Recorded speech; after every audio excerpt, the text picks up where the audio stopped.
ದೇವನಹಳ್ಳಿ ಪಟ್ಟಣದ ಬಿಜೆಪಿ ಪಕ್ಷದ ಕಚೇರಿಯಲ್ಲಿ ದೇವನಹಳ್ಳಿ ವಿಧಾನಸಭಾ ಕ್ಷೇತ್ರದ ಭಾರತೀಯ ಜನತಾ ಪಕ್ಷದ ಹಿಂದುಳಿದ ವರ್ಗಗಳ ಒಬಿಸಿ ಮೋರ್ಚಾವನ್ನು ಮತ್ತಷ್ಟು ಬಲಪಡಿಸುವ ಉದ್ದೇಶದಿಂದ ಒಬಿಸಿ ಮೋರ್ಚಾ ತಾಲೂಕು ಅಧ್ಯಕ್ಷ ಬಿ. ಕೆ. ನಾರಾಯಣಸ್ವಾಮಿ ಅವರ ಅಧ್ಯಕ್ಷತೆಯಲ್ಲಿ ನೂತನ ಅಧ್ಯಕ್ಷರು ಮತ್ತು ಪದಾಧಿಕಾರಿಗಳಿಗೆ ಆದೇಶ ಪತ್ರಗಳನ್ನು ವಿತರಿಸಿ ಅಧಿಕೃತವಾಗಿ ಘೋಷಿಸಿದರು. ಈ ವೇಳೆಯಲ್ಲಿ ಬಿಜೆಪಿ ಒಬಿಸಿ ಮೋರ್ಚಾ ತಾಲೂಕು ಅಧ್ಯಕ್ಷ ಬಿ. ಕೆ. ನಾರಾಯಣಸ್ವಾಮಿ ಮಾತನಾಡಿ ಕುಂದಾಣ, ತೂಬಗೆರೆ, ವಿಜಯಪುರ, ಚನ್ನರಾಯಪಟ್ಟಣ, ದೇವನಹಳ್ಳಿ ನಗರ, ಬಿಜ್ಜವಾರ ಹಾಗೂ ಆವತಿ ಸೇರಿದಂತೆ 7 ಮಹಾಶಕ್ತಿ ಕೇಂದ್ರಗಳಿಗೆ ದೇವನಹಳ್ಳಿ ಮಂಡಲ ಅಧ್ಯಕ್ಷ ಎಲ್. ಎನ್. ಅಂಬರೀಶ್ ಗೌಡ ನೇತೃತ್ವದಲ್ಲಿ ನೂತನ ಒಬಿಸಿ ಅಧ್ಯಕ್ಷರನ್ನು ನೇಮಕ ಮಾಡಲಾಗಿದ್ದು, ಪ್ರತಿಯೊಂದು ಬೂತ್ ಮಟ್ಟದಲ್ಲಿ ಕಾರ್ಯಕರ್ತರನ್ನು ಒಗ್ಗೂಡಿಸಿ ಸಂಘಟಿಸಿ, ಮತದಾರರಿಗೆ ಇತರ ಪಕ್ಷಗಳ ಉಚಿತಗಳನ್ನು ನೀಡುವ ಆಮಿಷಗಳಿಂದ ಉಂಟಾಗುವ ಅನಾನುಕೂಲದ ಬಗ್ಗೆ ಮತ್ತು ಪ್ರಧಾನಿ ನರೇಂದ್ರ ಮೋದಿಯವರ ಉತ್ತಮ ನಾಯಕತ್ವದ ಆಡಳಿತದ ಕುರಿತು ಅರಿವು ಮೂಡಿಸಿ ಮುಂದಿನ ಚುನಾವಣೆಗಳಲ್ಲಿ ಗೆಲುವು ಸಾಧಿಸುವಂತೆ ಕಾರ್ಯಪ್ರವೃತ್ತರಾಗಬೇಕು ಎಂದು ಹೇಳಿದರು. ವಿವಿಧ ರಾಜಕೀಯ ಪಕ್ಷಗಳಿಂದ 50ಕ್ಕೂ ಹೆಚ್ಚು ಮುಖಂಡರು ಮತ್ತು ಕಾರ್ಯಕರ್ತರು ಬಿಜೆಪಿ ಸೇರ್ಪಡೆಯಾಗಿದ್ದಾರೆ. ಅವರಿಗೆ ಪಕ್ಷದ ಧ್ವಜ ನೀಡಿ ಅಧಿಕೃತವಾಗಿ ಸ್ವಾಗತಿಸಿದ್ದೇವೆ. ಈ ಕಾರ್ಯಕ್ರಮದ ಮೂಲಕ ದೇವನಹಳ್ಳಿ ವಿಧಾನಸಭಾ ಕ್ಷೇತ್ರದಲ್ಲಿ ಬಿಜೆಪಿ ಸಂಘಟನೆಯನ್ನು ತಳಮಟ್ಟದಲ್ಲಿ ಇನ್ನಷ್ಟು ಬಲಪಡಿಸುವ ಉದ್ದೇಶ ಹೊಂದಲಾಗಿದೆ ಎಂದು ತಿಳಿಸಿದರು. ದೇವನಹಳ್ಳಿ ತಾಲೂಕು ಮಂಡಲದ ಅಧ್ಯಕ್ಷ ಅಂಬರೀಶಗೌಡ ಮಾತನಾಡಿದರು. ಹಿಂದುಳಿದ ಪದಾಧಿಕಾರಿಗಳು ಆಯ್ಕೆ. ತಾಲೂಕು ಪ್ರಧಾನ ಕಾರ್ಯದರ್ಶಿ ಮಂಜುನಾಥ್, ಸಂತೋಷ್, ಉಪಾಧ್ಯಕ್ಷರಾದ ನರಸಿಂಹಮೂರ್ತಿ, ಮುನೀಂದ್ರ, ಕಾರ್ಯದರ್ಶಿ ನಟರಾಜು, ರಮೇಶ್ ಬಾಬು, ನವೀನ್, ವಿನೋದ್ ಕುರ್ಮಾ, ಶಶಿಕುಮಾರ್, ಹೋಬಳಿ ಮಟ್ಟದಲ್ಲಿನ ಆವತಿ ಶಕ್ತಿ ಕೇಂದ್ರ ಅಧ್ಯಕ್ಷರಾಗಿ ವಿಜಯಪುರ ದೇವನಹಳ್ಳಿ ನಗರ ಅಧ್ಯಕ್ಷ ಶಕ್ತಿ ಕೇಂದ್ರ ಬಿಜ್ಜವಾರ ಶಕ್ತಿ ಕೇಂದ್ರ ಅಧ್ಯಕ್ಷ ವೆಂಕಟೇಶ್, ಚನ್ನರಾಯಪಟ್ಟಣ ಶಕ್ತಿ ಕೇಂದ್ರ ಅಧ್ಯಕ್ಷ ರಮೇಶ್, ತೂಬಗೆರೆ ಮಂಜುನಾಥ್ ಸೇರಿದಂತೆ ಅನೇಕರಿಗೆ ನೇಮಕಾತಿ ಪತ್ರ ನೀಡಿ ಈ ಸಂದರ್ಭದಲ್ಲಿ ಮಾಜಿ ಶಾಸಕ ಜಿ. ಜಿಲ್ಲಾ ಅಧ್ಯಕ್ಷ ರಾಮಕೃಷ್ಣಪ್ಪ, ಬಿಜೆಪಿ ತಾಲೂಕು ಮಂಡಲ ಅಧ್ಯಕ್ಷ N. L. Ambareesh Gowda, OBC ತಾಲೂಕು ಅಧ್ಯಕ್ಷ ಬಿ. ಕೆ. ನಾರಾಯಣಸ್ವಾಮಿ, ಮುಖಂಡರುಗಳಾದ ಎಸ್. ಎಲ್. ಎನ್.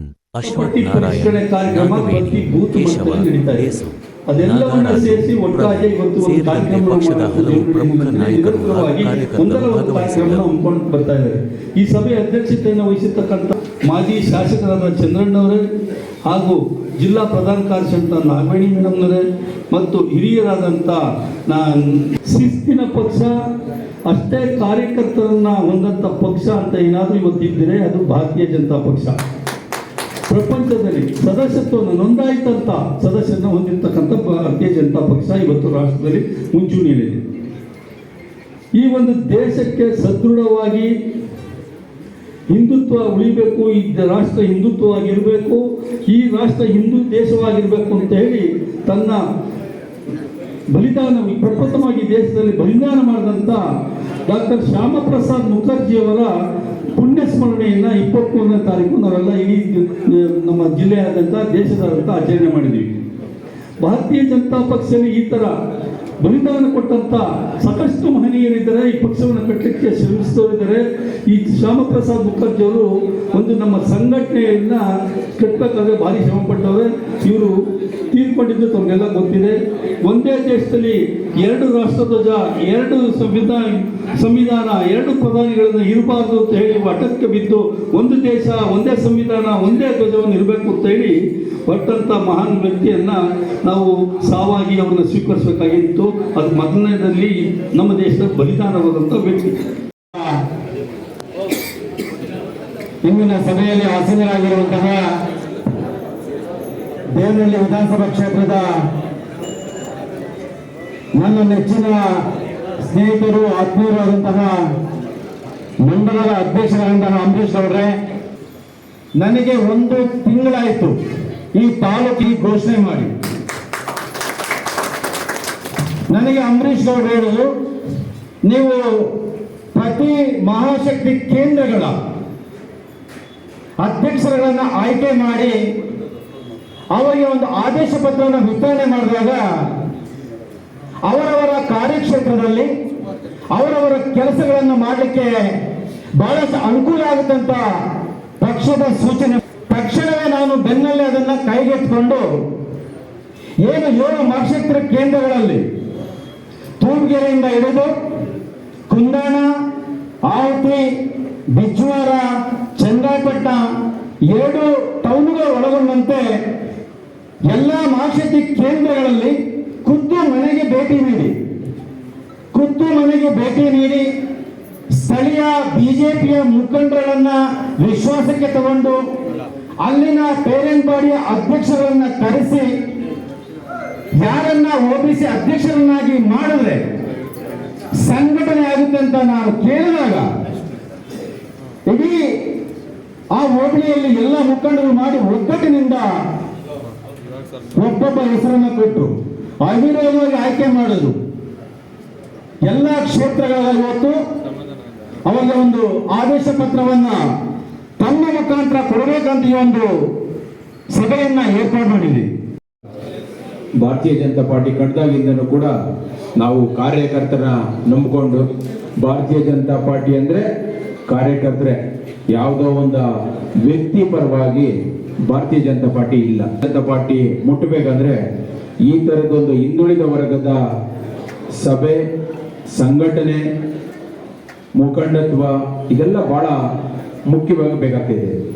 ಇವತ್ತು ಎಲ್ಲ 7 ಮಹಾಶಕ್ತಿ ಕೇಂದ್ರಗಳ ಅಂತಿಮವಾಗಿ ಪ್ರವಾಸ ಮಾಡಿ BK ನಾರಾಯಣಸ್ವಾಮಿ ಅವರು ಇವತ್ತು ಹಿಂದುಳಿದ ಮೋರ್ಚಾದ ಅಧ್ಯಕ್ಷ ಆದ ಮೇಲೆ 1 ತಿಂಗಳಲ್ಲಿ ಸತತವಾಗಿ ಅವ್ರು ನಾವು ಎಲ್ಲ ತಿಳ್ಕೊತಾ ಇರ್ತೇವೆ.